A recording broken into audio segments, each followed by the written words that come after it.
Hello everyone, চলে এসেছি নতুন একটা ভিডিও নিয়ে। সবজিগুলোকে কেটে টুকরো টুকরো করে ফেলেছি। গাজর, টমেটো, মটরশুঁটি, লঙ্কা আর কেটেছি আলু আর পেঁয়াজ। এদিকে চিড়েটাকে ভালো করে ধুয়ে জল ঝরিয়ে নিতে হবে। কড়াইতে সাদা তেল দিয়ে ফোড়নের জন্য সর্ষে দিয়ে দিতে হবে। সর্ষের গায়ে ফোসকা পড়ে গেলে দিয়ে দিতে হবে ওই যে কেটে রেখেছিলাম সব ধরনের সবজিগুলো বয়স্ক মানুষের মতো নেতিয়ে গেলে তার মধ্যে দিয়ে দিতে হবে নুন এবং হলুদ।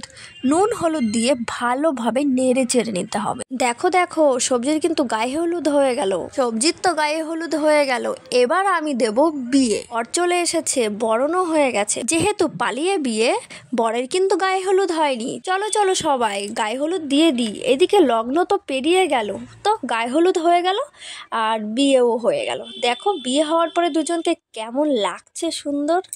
তো আমার রেসিপি তোমাদের কেমন লাগলো অবশ্যই জানিও। Tata, thanks for watching.